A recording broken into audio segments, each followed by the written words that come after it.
It began like this. The room was bathed in red light, and the audible notification followed as the dispatcher announced over the speaker in her tried and tested monotone. Medic 11, respond emergency for an overdose. Maybe you've seen in movies where the first responders leap from their beds and sprint to the truck, raise the bay door, then dutifully take off into the night, sirens blazing, selfless heroes ready to save the world. What a bunch of horseshit. Here's how it really goes. The tones go off, although we'd already woken up to the red light like being startled from a nightmare. We never really fall into a deep enough sleep in this line of work.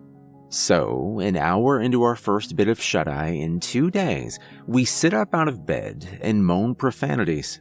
Then, we slip into our uniform and boots and stumble groggily out to the ambulance, wondering how much more sleep deprivation we can take before we go completely mad.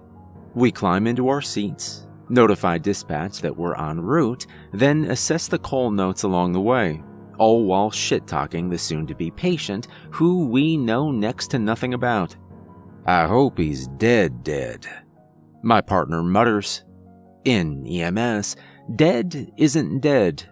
Dead is dead. Dead is potentially recoverable. Dead is not. That's the thing about us medics. We often root for death. It's easier. But when faced with someone actively dying, we'll do whatever it takes to save them. Even though we've become jaded with humanity, we still spend our time helping people.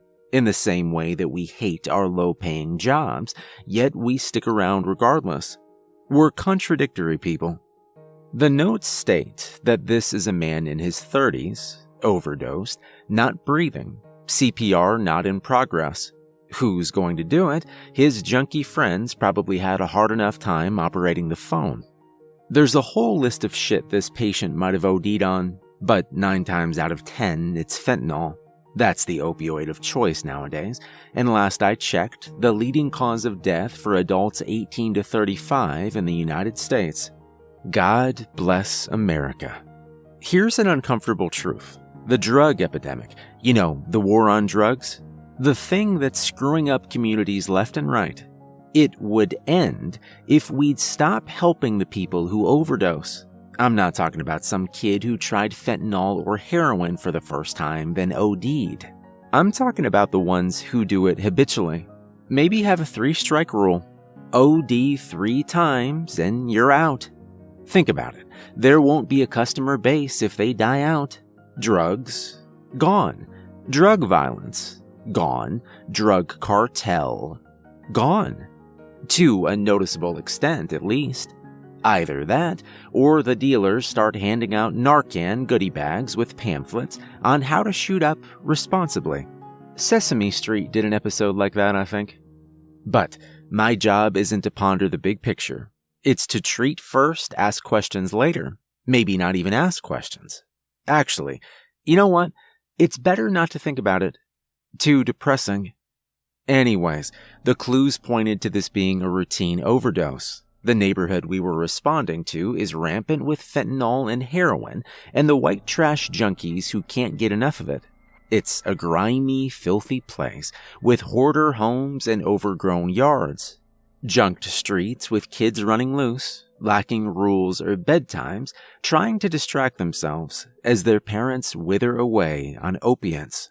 The fire engine, otherwise known as an ambulance indicator, was on scene first. We pulled up behind it and parked in front of the listed address, a single-story house with dirty windows and crumpled blinds, a wide-open front door, letting fresh air in and months-old funk out, and a pit bull that won't stop barking. Law enforcement shows up right after us. The street is aglow with flashing reds, yellows, and blues, an irresistible light show for the night owls. My partner and I throw our bags onto the stretcher and unload it out the back, shut the doors, and head up the driveway, weaving between 3 junkies who vary between concerned and numbed. One mutters, "I don't know what he took," as we pass by to the door. They never know. We could find a needle sticking out of their arm, and they'd act like it was planted there. "I don't do drugs." says the 90-pound man with track marks and scab-laden skin. EMS, we holler as we step into the trash can that somebody calls home, lit by a single bare bulb hanging from a dusty ceiling fan. Back here, a firefighter responds. We weave the stretcher between boxes of cereal, dog shit, ash-covered coffee tables littered with syringes, cushionless chairs, dirty clothes, and baby toys. Damn it, I mumble as we push on into the room and lay eyes on 3 firefighters and a jittering man standing in the corner. Where's my patient? My partner asks. The firefighters point to the man shaking in the corner. Did you Narcan him? No, he was awake when we got here. Did anybody Narcan him? Not that we know of, he replied. I glance back at the deputy, one I've run calls with many times, and he says, I'll go check with his friends, and leaves the room. Sir, my partner says to the patient as he shimmies past the firefighters, did you take any drugs? The patient looks at him with wide eyes and giggles, then says with lightning speed, No, I didn't take any drugs. We exchange looks with the firefighters, all thinking the same thing.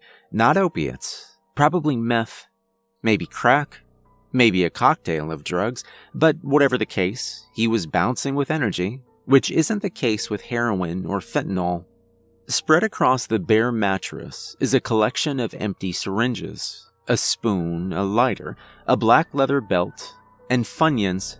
None of it indicates uppers, looks more like heroin and Funyuns. This stuff isn't yours? I ask, pointing out the items on the bed. The patient glares at me, flicks his tongue like a snake, then quickly looks at the bed and back at me. That's not mine. Not even the Funyuns? I ask. The firefighters suppress a chuckle, and the patient's eyes dart to them, then back at me. They're not mine. My partner looks over at the firefighters and smirks. Y'all can clear. The firefighters, more than happy to get back to the station and return to bed, nod, tell us, see you on the next one, and exit the room. My partner sighs and turns to the stretcher to grab the monitor so that we can check the patient's vitals. As he's doing that, I'm watching the patient tremble in the corner, and then something unbelievable happens. He flickers, like a stuttering digital image or a flame in the wind. What the hell? My partner looks up at me and asks, What? Nothing. Sleep deprivation. It has to be, I thought. Going so long without sleep can play all sorts of tricks on the mind. But I wasn't that tired. I've gone longer without sleep. I'm used to not sleeping. My partner wraps the blood pressure cuff around the patient's bicep, an arm so thin he had to use the pediatric cuff, and places the pulse oximeter on the patient's index finger. I open up the laptop to start getting information. Name, date of birth, medical history, medications, and allergies. I ask the first one, and the patient says, It doesn't matter. I look up. Yes, it does. He giggles. They're gone. And soon I'll be gone too. I take my hands off the laptop. What are you talking about? The monitor begins to alarm. His blood pressure reads 200 over 200. His heart rate is also 200. Other than the fact that these numbers match each other perfectly, they indicate critical hypertension and tachycardia and the severe problems that might accompany them. But the diastolic pressure, the bottom number, is the highest I've ever seen it. This patient shouldn't have been standing, let alone speaking. My partner and I exchange looks of, oh shit. Sir, we need you to take a seat over here, my partner says as he quickly lowers the stretcher and the side rail. The patient looks nervously between the two of us and says, It doesn't matter. Look, We need to hurry up and get you in the truck. You're in bad shape." The patient giggles, which then erupts into laughter. A pained laugh that brings with it tears and an expression of panic. My partner reaches out and grabs him, and I hurry around the stretcher to join. I hold onto an arm in the monitor, and then the patient stops laughing, and his voice shakes as he mutters, "It's time." In an instant, the patient vanishes into thin air. My partner and I stumble forward against the wall as the blood pressure cuff and pulse oximeter fall to the ground amongst the pile of clothes that the patient had been wearing. We're in shock. "Where the hell did he just go?" my partner yells. We jump to our feet and hurry out of the room, colliding with the deputy. "Whoa," he says. "What's wrong?" "He vanished." "He, left?" "He disappeared into thin air," I said. The deputy furrows his brow, places his hand on the pistol holstered to his hip, and pushes around us to the bedroom. A moment later, the deputy returns, gaping at us. "How the hell?" We don't know how, but what we do know is that the man who vanished that night is missing, along with his girlfriend and baby. Was it a drug? What drug makes people vanish? Maybe it was an illusion, but that doesn't make sense either. We felt him disappear. Have we gone crazy? Is it magic? What the hell happened to my patient?